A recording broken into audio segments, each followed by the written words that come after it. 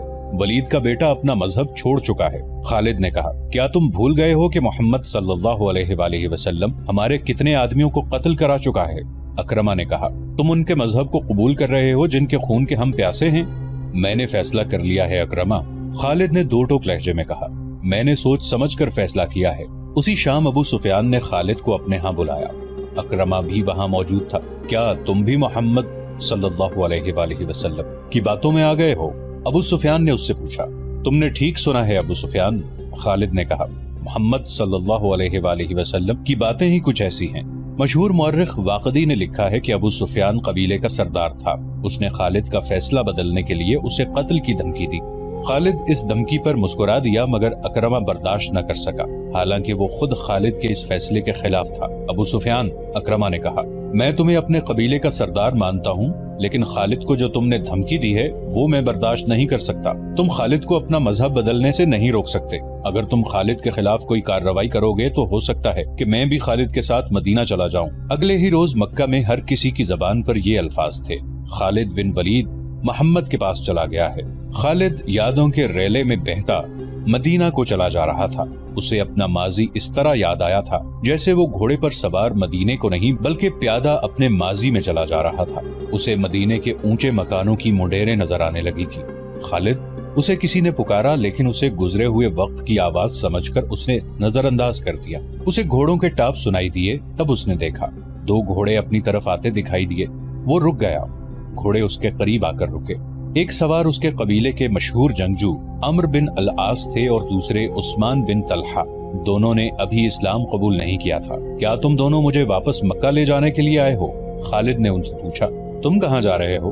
عمرو بن عاص نے پوچھا۔ اور تم دونوں کہاں جا رہے ہو؟ خالد نے پوچھا۔ خدا کی قسم ہم تمہیں بتائیں گے تو تم خوش نہیں ہوگے۔ عثمان بن طلحہ نے کہا، ہم مدینہ جا رہے ہیں۔ بات پوری کرو عثمان۔ عمرو بن عاص نے کہا، خالد، ہم محمد صلی اللہ علیہ وآلہ وسلم کا مذہب قبول کرنے جا رہے ہیں۔ ہم نے محمد صلی اللہ علیہ وآلہ وسلم کو خدا کا سچا نبی مان لیا ہے، پھر ہم ایک ہی منزل کے مسافر ہیں۔ خالد نے کہا، آؤ اکٹھے چلیں۔ وہ 31 مئی 628 عیسوی کا دن تھا جب تاریخ اسلام کے دو عظیم جرنیل خالد رضی اللہ عنہ بن ولید اور عمرو رضی اللہ عنہ بن عاص مدینہ میں داخل ہوئے۔ ان کے ساتھ عثمان رضی اللہ عنہ بن طلحہ تھے۔ تینوں رسول کریم صلی اللہ علیہ وآلہ وسلم کے حضور پہنچے۔ سب سے پہلے خالد رضی اللہ عنہ بن ولید اندر گئے، ان کے پیچھے عمرو بن عاص اور عثمان بن طلحہ رضی اللہ عنہم گئے۔ تینوں نے قبول اسلام کی خواہش ظاہر کی۔ رسول اللہ صلی اللہ علیہ وآلہ وسلم اٹھ کھڑے ہوئے اور تینوں کو باری باری گلے لگایا۔ شہیدوں کو دل سے اتار دیں، ذہن سے ان کا نام و نشان مٹا دیں، ان کی یادوں کو شراب میں ڈبو دیں۔ اس زمین پر جو خدا نے ہمیں شہیدوں کے صدقے عطا کی ہے، بادشاہ بن کر گردن اکڑا لیں اور کہیں کہ میں ہوں اس زمین کا شہنشاہ۔ شہیدوں کے نام پر مٹی ڈال دیں۔ کسی شہید کی کہیں قبر نظر آئے تو اسے زمین سے ملا دیں، مگر زندگی کے ہر موڑ اور ہر دوراہے پر آپ کو شہید کھڑے نظر آئیں گے۔ آپ کے ذہن کے کسی گوشے سے شہید اٹھیں گے اور شراب اور شہنشاہیت کا نشہ اتار دیں گے۔ جس نے تخت و تاج کے نشے میں شہیدوں سے بے وفائی کی، وہ شاہ سے گدا اور ذلیل و خوار ہوا، کیونکہ اس نے قرآن کے اس فرمان کی حکم عدولی کی کہ شہید زندہ ہیں، انہیں مردہ مت کہو۔ عرب کے ملک اردن میں گمنام سا ایک مقام ہے جس کا نام موتا ہے۔ اس کے قریب سے گزر جانے والوں کو بھی شاید پتہ نہ چلتا ہوگا کہ وہاں ایک بستی ہے۔ اس کی حیثیت چھوٹے سے ایک گاؤں سے بڑھ کر اور کچھ بھی نہیں، لیکن شہیدوں نے اردن کے بادشاہ کو اپنی موجودگی کا اور اپنی زندگی کا جو انہیں اللہ تعالیٰ نے عطا کی ہے احساس دلا دیا ہے۔ وہ جس معرکے میں شہید ہوئے تھے وہ 13.5 صدیاں پہلے اس مقام پر لڑا گیا تھا۔ پھر یہ مقام گزرتے زمانے کی اڑتی ریت میں دبتا چلا گیا۔ کچھ عرصے سے موتا کے رہنے والے ایک عجیب صورتحال سے دوچار ہونے لگے۔ آج بھی وہاں چلے جائیں اور وہاں رہنے والوں سے پوچھیں تو وہ بتائیں گے کہ ان میں سے کوئی نہ کوئی آدمی رات کو خواب میں دیکھتا ہے کہ 13.5 صدیاں پہلے کے مجاہدین اسلام چل پھر رہے ہیں۔ کفار کا ایک لشکر آتا ہے اور مجاہدین اس کے مقابلے میں جم جاتے ہیں۔ ان کی تعداد تھوڑی ہے اور لشکر کفار مانند سیلاب ہے۔ مارکا بڑا خونریز ہے۔ یہ خواب 1-2 آدمیوں نے نہیں، وہاں کے بہت سے آدمیوں نے دیکھا ہے، اور کسی نہ کسی کو یہ خواب ابھی تک نظر آتا ہے۔ یہ لوگ پڑھے لکھے نہیں، انہیں معلوم نہیں تھا کہ 13.5 صدیاں پہلے یہاں حق و باطل کا مارکا لڑا گیا تھا۔ مگر ان کے خوابوں میں شہید آنے لگے۔ یہ خبر اردن کے ایوانوں تک پہنچی، تب یاد آیا کہ یہ وہ موقع ہے جہاں مسلمانوں اور عیسائیوں کی ایک لڑائی ہوئی تھی۔ یہ عیسائی عرب کے باشندے تھے۔ شہیدوں نے اپنے زندہ ہونے کا ایسا احساس دلایا کہ اردن کی حکومت نے جنگ موتا اور اس کے جنگ کے شہیدوں کی یادگار کے طور پر ایک نہایت خوبصورت مسجد تعمیر کرنے کے احکام جاری کر دیے۔ مسجد کی تعمیر 1868 میں شروع ہوئی تھی۔ اس جنگ میں 3 سپہ سالار زید رضی اللہ عنہ بن حارثہ، جعفر رضی اللہ عنہ بن ابی طالب اور عبداللہ رضی اللہ عنہ بن رواحہ یکے بعد دیگرے شہید ہو گئے تھے۔ ان تینوں کی قبریں موتا سے تقریباً 2 میل دور ہیں، جو ابھی تک محفوظ ہیں۔